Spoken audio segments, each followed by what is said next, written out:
Hello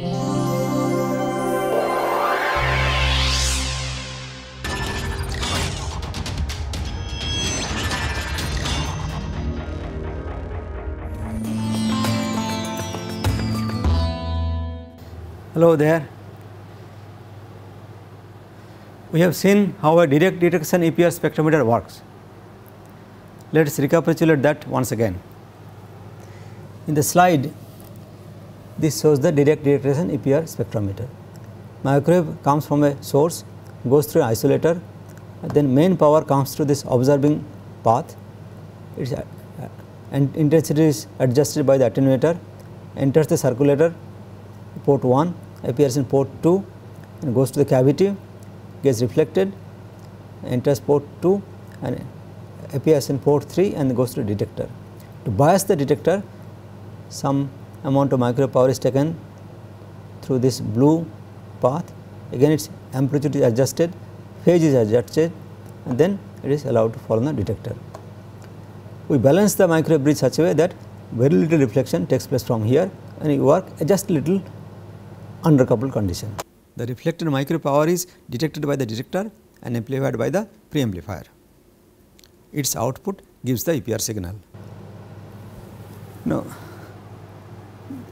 this spectrometer of course does not have very high sensitivity. So, how to improve the sensitivity? We are going to discuss that in this lecture.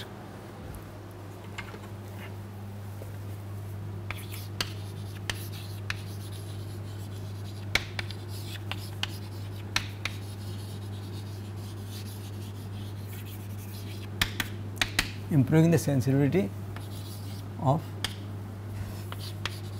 the EPR spectrometer. Now, sensitivity is a measure of how small signal one can detect. Now, of course, it depends on the amount of sample that is present there. So, the smallest amount of sample that a spectrometer can detect is its sensitivity. So, the signal that we see, let us say some absorption spectrum, this kind. Now, it may have electrical noise of this kind, let us say. So, the quality of the spectrum depends on how much this noise present here and how much signal that is present here. So,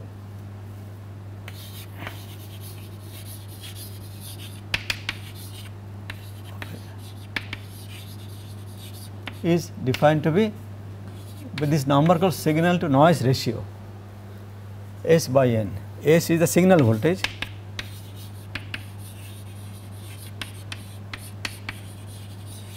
which is usually measured from, let us say, middle of this patch to this here.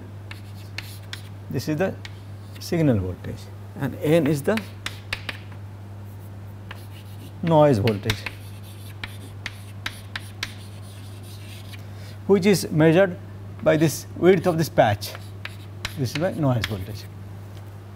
So, naturally a good signal is the one for which the signal voltage is high, noise voltage is low.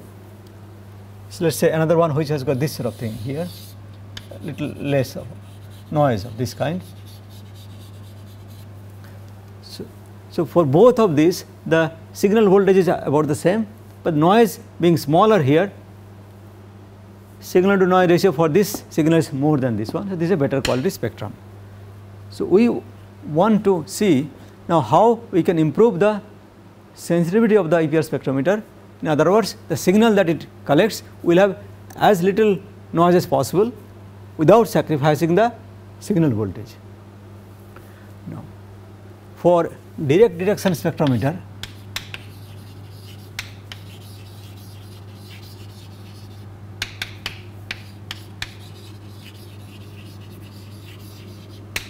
which is used for capturing fast events like transient radicals or measuring relaxation time using pulse techniques, we have to use the way it is.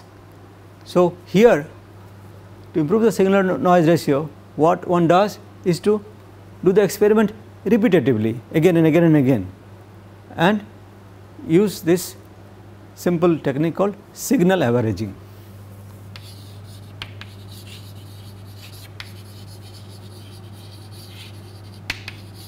This is possible for repetitive signal.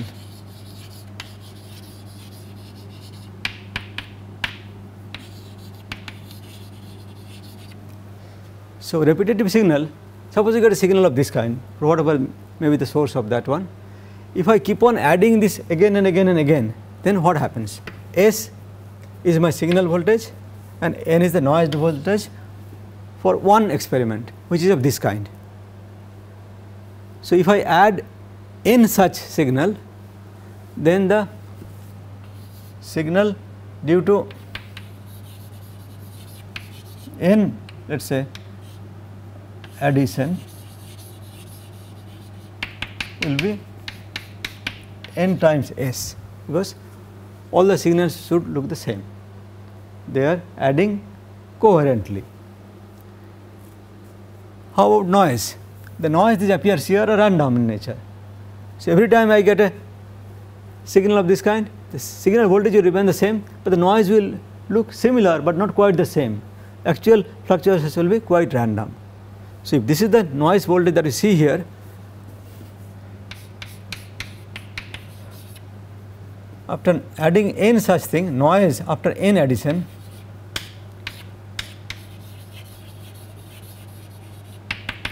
will add incoherently, and from the statistical nature of the random numbers, this will be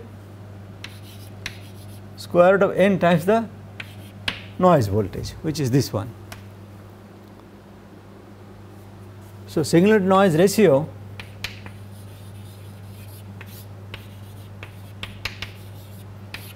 after N addition will be N times signal voltage divided by root N times noise voltage. So, this is the signal to noise ratio that initially we had here. Now, this becomes square root of N times signal to noise ratio of the single experiment. So, you see here therefore, that if I keep on adding this signal, I can improve the signal to noise ratio by this factor here, square root of N. So, if I do for example experiment 100 times, then the signal to noise ratio of the added signal will be 10 times bigger than the signal to noise ratio that initially we had for one signal. So, this synchronous addition of repetitive signal therefore can improve the signal to noise ratio of direct detection spectrometer. Here you do not sacrifice the speed of the spectrometer, we only have to have repetitive signal, and then we can improve the signal to noise ratio by this signal averaging technique. This is not very common for most stable radical, where we work on a steady state mode. In other words, radicals stay there forever.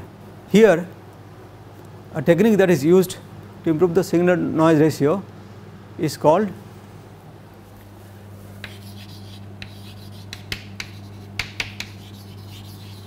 lock-in detection, or also called phase sensitive detection.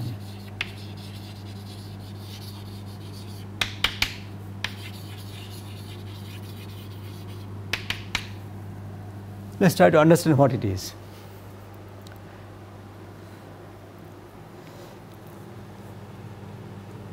The principle of this is explained in this slide. Here, let us say microwave comes from this place and falls on the sample, and microwave is absorbed by the sample and is producing a signal which comes out here in the form of signal voltage. Suppose there is an oscillator which gives certain frequency and it modulates the absorbing property of the sample. What do I mean by that? That whatever signal that is coming here because of the absorption of microwave, this modulating voltage impressed upon the sample is such that this absorption is changed according to this modulating voltage. So, that signal voltage is coming here, which is getting modulated at this modulating voltage here. Now, there is some electronic circuit, let us say we call it a multiplier circuit. It takes two inputs. One is this signal that is coming out from the sample and falling here. The other one is a reference voltage which comes from the same oscillator and coming here. and these two signals are multiplied. See, Vm is the modulating voltage and Vs is the signal voltage and Vr is the reference voltage. The output of the multiplier is product of Vs and Vr, which is this. Now, this is now passed through a electronic filter which removes the high frequency component and allows only the low frequency to pass through, and that is the output signal. Now, this is supposed to be the phase sensitive detection principle. Now, in this diagram nothing may make sense. So, to understand what is happening, let us make use of the mathematical part of what is going on here. Let us say Vm is the modulating voltage, which is let us say Vm 0 cos omega t is the frequency of modulation. Vr is the reference voltage that goes to the multiplier. Let us call it Vr 0 cos omega t plus phi r, and the signal that the sample gives Vs, similarly Vs 0 is a cos omega t plus phi of signal. It is easy to understand that why this frequency has to be same, because it is the same oscillator which is giving the reference signal to the multiplier coming from here, and same signal goes to the sample to cause the change in the absorption at this particular frequency. What is possible on the other hand, that phase of this and this need not be the same. This phi r is the phase difference between the modulating voltage and the reference voltage. Similarly, phase of this signal need not be same as this one, and this is the phase difference between this. What the multiplier does is to multiply this and this. So, Vr times Vs gives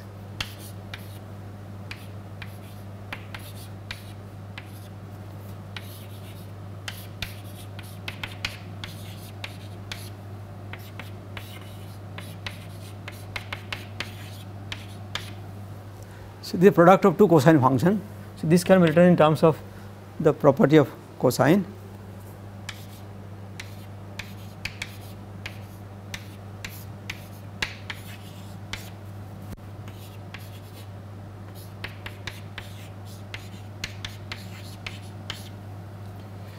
Times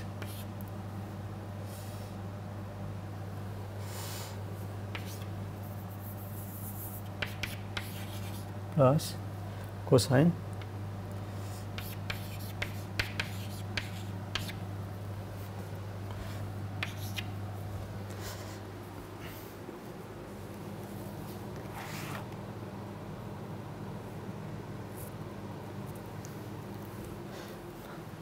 now here this frequency is quite high, 2 times omega t.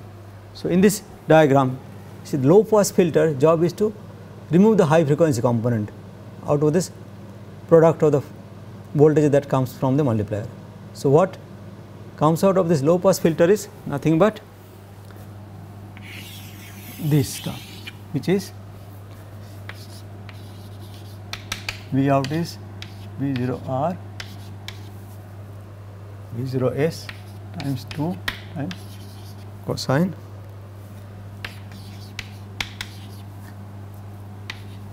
phi s minus phi r.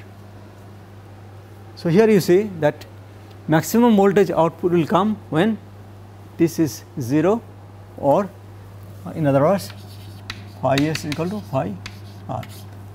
When this condition is satisfied, the maximum output will come out of this low pass filter, and that is the APR signal. How does it help improving the signal to noise ratio? How does it selectively throw away the noise component?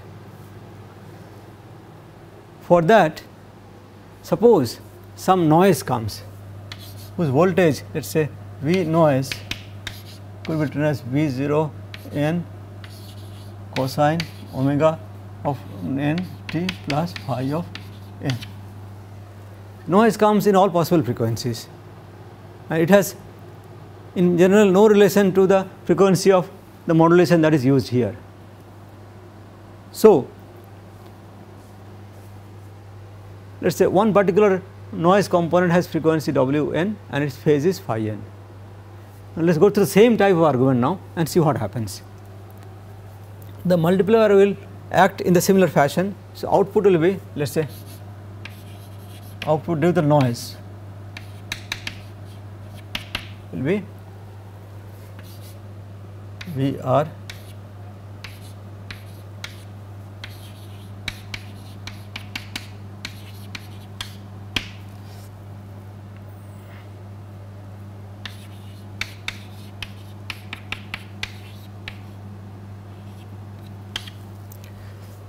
which will be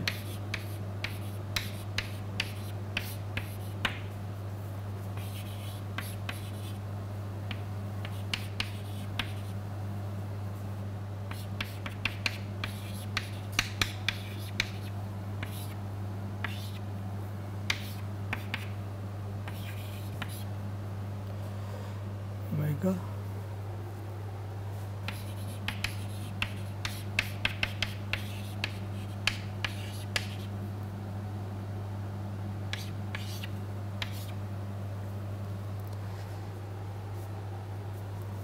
something like this. Here again the low pass filter will remove this frequency to give rise to this sort of output.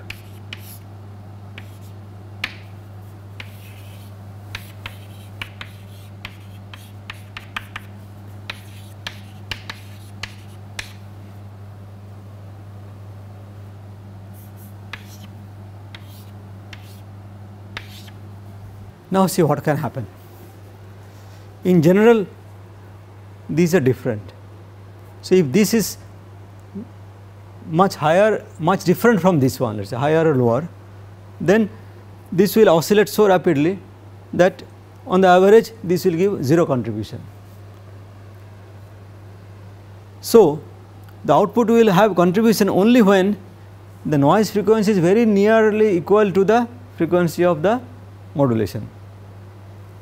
So, in that time this term which is appearing here, the phase difference between the noise and the reference also will decide how much output comes from the noise component. If the phase of the noise is randomly changing and has no relation to this reference phase, then again on the average this cosine term will be giving average value of nearly 0 and this will be very small. So, it is therefore very important to realize that only those type of noise components which has exactly same frequency of the modulation and same phase as the reference can presumably give some contribution as a noise. So, everything else is going to be removed by this technique. So, this is a very tremendous improvement that one can expect from this sort of detection technique, and this that we call a phase sensitive detection, because detection is done with respect to certain reference phase. How the reference phase and reference frequency decides the selective removal of noise.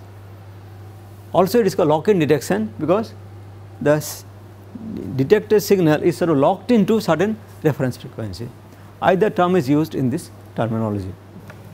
So, phase sensitive detection removes all the noise that is outside its bandwidth of detection and also those not in phase with the detection frequency, and one can get a vast improvement in the signal to noise ratio of the order of 1000. Now, what is done in DPR spectrometer which uses this idea? What is done is shown here, that we modulate the magnetic field, that Zeeman magnetic field that is here, by using a pair of Helmholtz coil which is mounted usually on the cavity. So, this modulating current is passed through this coil typically at 100 kilohertz. So, the main magnetic field which is the Zeeman magnetic field, that is modulated at this frequency. What happens then?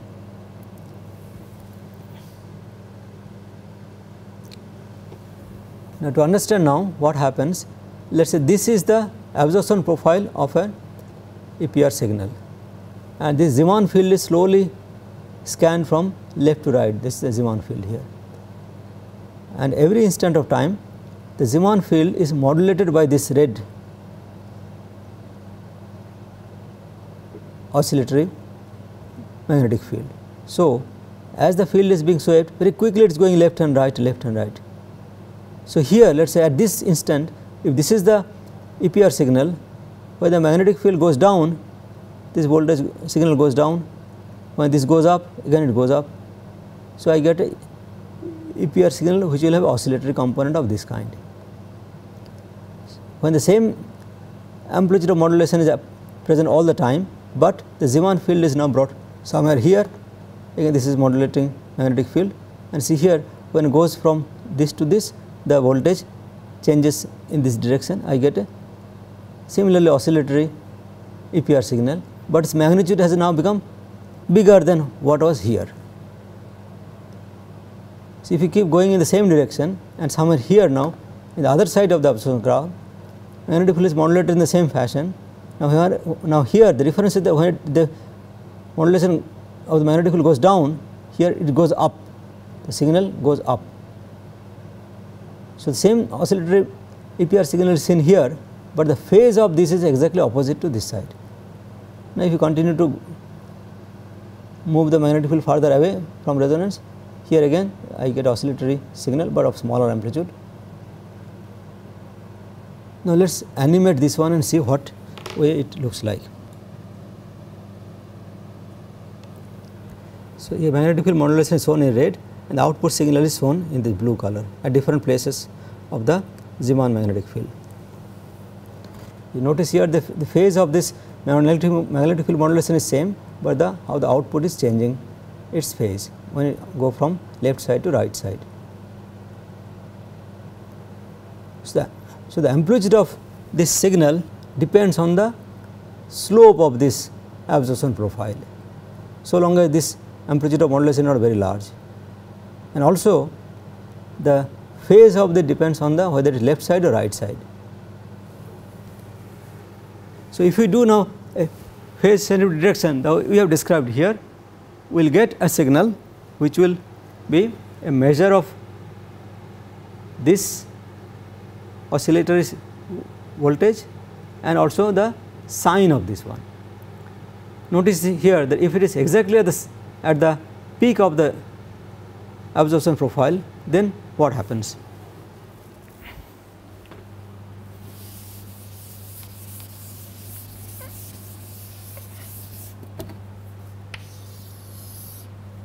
Here, if we modulate the field in this fashion here, so it goes down here, but then so in one cycle it actually completes one here, its half cycle is here, another half cycle it goes here.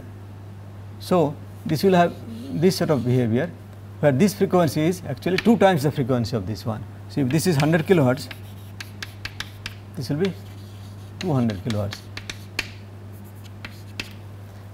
So, there will not be any 100 kilohertz component here. So, the signal will therefore look like this. So, this black curve shows the direct detection EPR signal absorption profile, and the first derivative signal will be having this sort of profile here, goes up and then goes through 0 and in the opposite direction it comes here, because the sign of the 100 kilohertz modulated signal that comes from the cavity changes from left to right and exactly 0 here. So, this lock-in detection or phase sensitive detection gives rise to a very impressive improvement in signal to noise ratio. Okay.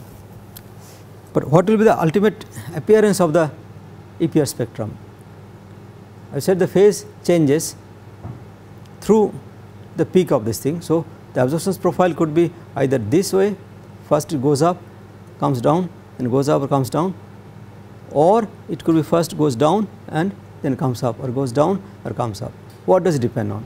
It of course depends on the reference phase first of all. Here for example,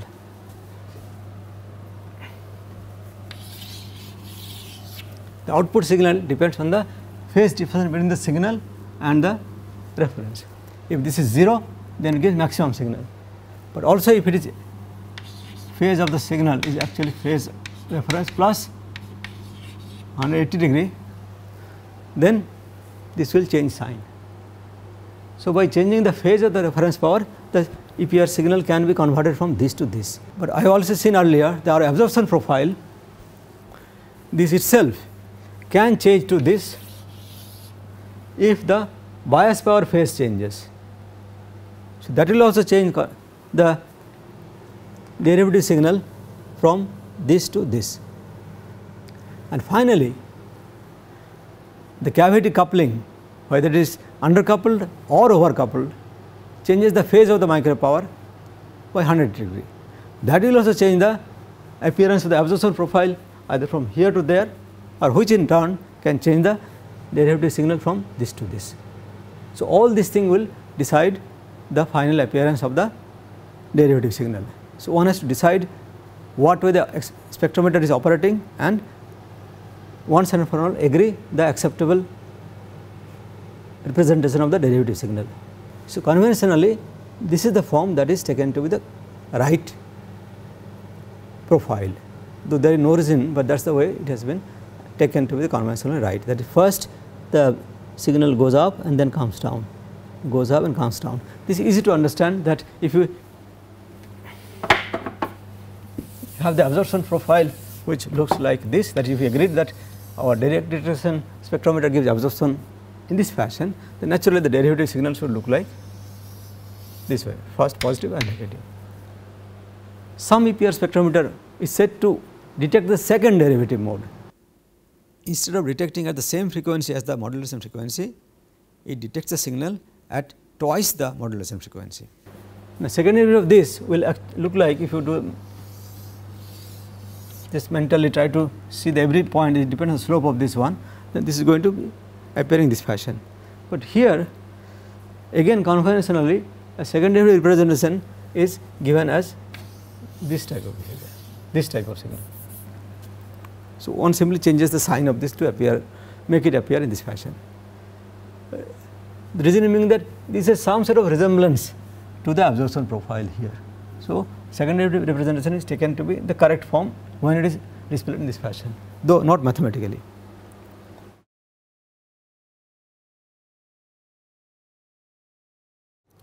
So, we have seen that magnetic field modulation and phase sensitivity detection gives very high sensitivity, but there are a few problems associated with this technique. One is called modulation sideband, and this causes the lines to be somewhat broad. What is that?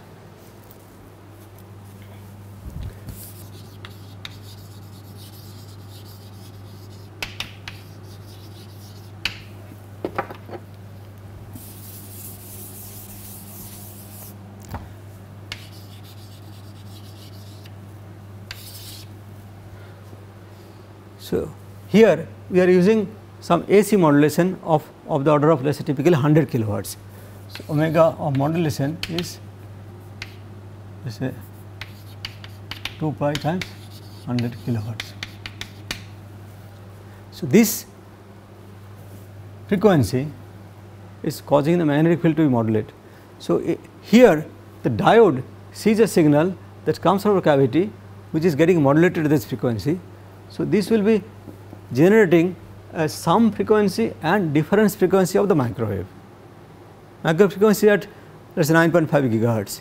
So, diode being a nonlinear device, it somehow that modulating voltage could be generating a addition of this and subtraction of this one. So, effectively it will generate, let us say, omega of microwave plus minus omega of modulation. This is the frequency that is going to see there. So, this in turn will be seen as a line which is, let us say, this is the absorption line here. This will, because of this two type sum and difference frequency present there, this will appear as some transition which is this and this here, omega microwave plus omega m or omega microwave minus omega m. Now, how far this is going to be? This comes from, again, from the Larmor frequency, omega is equal to gamma electron times B. So, here this is the modulation frequency omega m. So, this becomes a, if you call this is the effective magnetic field that is, it is going to be seen in the spectrum given by the frequency of modulation. So, here if omega m is 2 pi times 100 kilohertz, then one can calculate corresponding Bm happens to be about 30 milligauss. So, here this is the main peak of the EPR signal. So, this will be appearing at 30 milligauss away from this one. Similarly, another one will be 30 milligauss away from the main peak here. Because 30 milligauss is a very small amplitude of this separation from the main peak, and one usually does not see this in the experiment. What one sees is that if the lines are very, very narrow, one tends to become slightly broader line there. So, the original line width may not be seen if this original line is comparable to 30 milligauss. The broader line will have no effect on this one. So, this is one problem of this modulation broadening due to the sideband. So, if someone is interested in getting a true line width of a very, very narrow line, then one of course has to lower the frequency of modulation. Instead of 100 kilohertz, one can go to, let us say, 10 kilohertz or even 2 kilohertz for the magnetic wave modulation, and then this will be correspondingly made smaller. But then at the same time one sacrifices the sensitivity of the spectrometer in this fashion. That I said in our the earlier lectures, the diode has its own characteristic noise spectrum. Noise that the diode gives out is not constant in all frequencies. It has this type of spectrum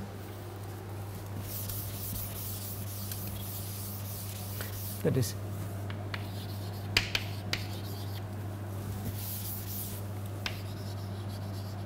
diode noise is inversely proportional to the frequency. So, if you work at a high frequency detection, for example 100 kilohertz, whatever noise I see here will be 1 by 100 if you 100 kilohertz. If you work at a lower frequency, this will be 1 by let us say 10 kilohertz. So, correspondingly the noise from the diode will become more. So, if we detect the signal at higher frequency, diode contributes less noise to that. So, that way we have to compromise on the sensitivity if we are interested in recording very narrow line by working at lower frequency of modulation. And second problem is that the increased response time of the spectrometer, that is spectrometer becomes very sluggish. I said the direct detection spectrometer is the fastest one where one can get response time of the order of 100 nanosecond, but that is not possible here. The reason is very simple, that the low pass filter is supposed to remove this high frequency component that is generated because of the multiplication here. So, typically let us say 100 kilohertz is the modulation frequency, and that has to be removed by the filter. So, 100 kilohertz gives the time period t is equal to 10 microsecond. So, this has to be removed by the electronic filter. So, typically one uses a time constant of the filter which is at least 3 times higher than this frequency that I am going to remove. So, typically therefore, the time constant of the filter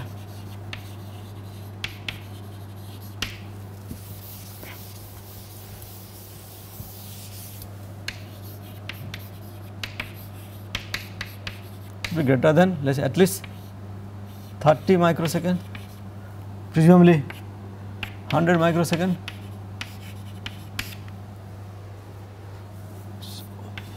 something like this. This at least should be 30 microsecond, 3 times of that one, but maybe more than that. So, the signal which is changing in this time region cannot be seen by this technique. So, this is the problem of this magnetic field modulation and phase change detection. It makes the spectrometer slow. So, anything slower than that can possibly be recorded by this technique. So, fast signal which changes in microsecond time range cannot be seen by the spectrometer. But nevertheless, this is universally used because almost always the spectrometer is used to detect steady state EPR sample for which time is not an issue. So, with this we complete the discussion of the EPR spectrometer and its various functions. But one important part we have still not addressed, that is how to maintain the matching of the cavity that you have seen earlier, that the cavity micropower goes in and comes out, it maintains a good matching condition. So, the reflected power only remains very, very small. That we have not yet discussed. It is very important because even if we manually match it, it is possible that the frequency of the microwave can change slowly, either the power supply is changing its voltage or the cavity itself is changing its properties, because maybe it is becoming slightly warm because sample is kept there, microwave is falling on that. So, this matching can change. So, unless there is an automatic electronic control that micro frequency always remain matched to the cavity, this experiment cannot be done. So, that technique is called the automatic frequency control.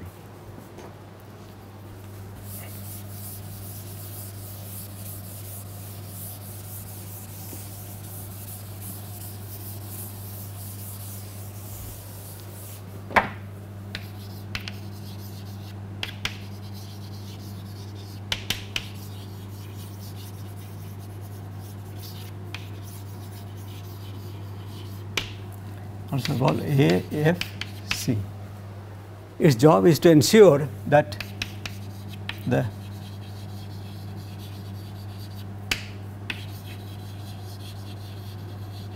microwave frequency remains the same as the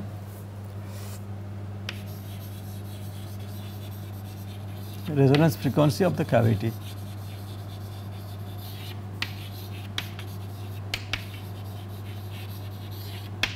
And this has to be done over an extended period of time. How is it done? To understand that, let us again recall how the cavity responds to change in the frequency of microwave. That is again given by this graph, that is the frequency of microwave, and this is the reflected power.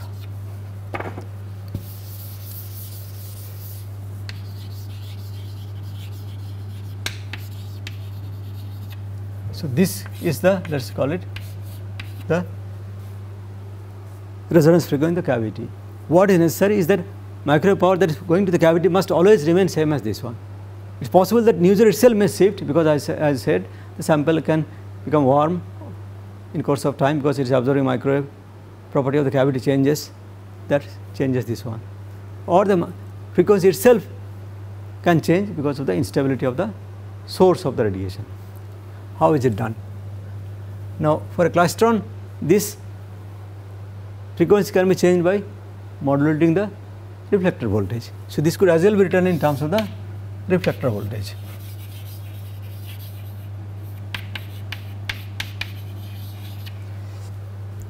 What is done here? Now, suppose at this reflector voltage I apply a small amplitude AC modulation, this fashion. See, the similarity between this and the magnetic field modulation and phase sensitivity detection to generate the derivative signal of the EPR signal. Very similar idea is used here. So, we modulate the reflector voltage in this fashion. What happens now? As it is going this way or that way, the power will be reflected from the cavity. We will examine two regions now. Suppose we are here and the modulation is this way. So, as we go down and up, here the reflected power will have this sort of behavior, up, down here. It goes down means it goes up, it goes down means it goes up here. Now, here similarly, suppose another here, again we go down, up here. So, here it goes down, then goes up, goes down, goes up. Again you see that the phase of this is exactly opposite, where we are in this side or that side with respect to the modulating voltage here. So, the phase tells me that whether the actual frequency is lower than the cavity's resonance frequency or higher than the resonance frequency, and also it depends on the how far you are away, you are very close or far away. So, the amplitude of this decides the extent of deviation. If the deviation is very small, this amplitude will be very small. If deviation is large, this deviation will also be large, this amplitude will also be large. So, the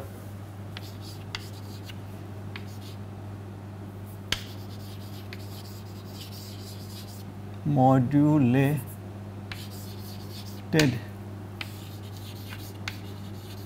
output has the phase and amplitude. So, this gives me the sense of deviation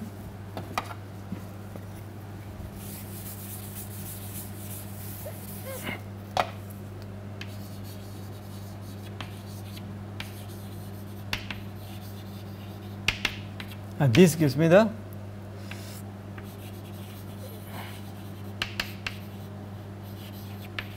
magnitude of deviation. So, again if we do the lock-in detection at the same frequency, I can get the voltage which is a measure of the deviation from the cavity's resonance frequency, and that is exactly now the correct information that I need to bring back the microwave frequency to the desired value, if that voltage is used to change the voltage of the reflector that is produced in the microwave. So, similar technique is used also in GAN oscillator, whose frequency is modulated, and exactly same technique is used to control the frequency that comes out of the oscillator. So, we have now seen the application of this phase sensitive detection in two instances, and how cleverly the noise can be rejected and signal can be amplified, and how it is used to generate the derivative EPR signal, also generate the automatic frequency control of the microwave frequency. Also you see how cleverly it can distinguish various types of signal. The detector sees the microwave modulated by two modulation frequencies. One is the magnetic field modulated by the EPR signal, the other is the frequency modulation of the frequency at typical frequency of the AFC. Two phase sensitive detectors set to two different frequencies pick up the correct signal based on their reference frequency, and that way it can separate the signal.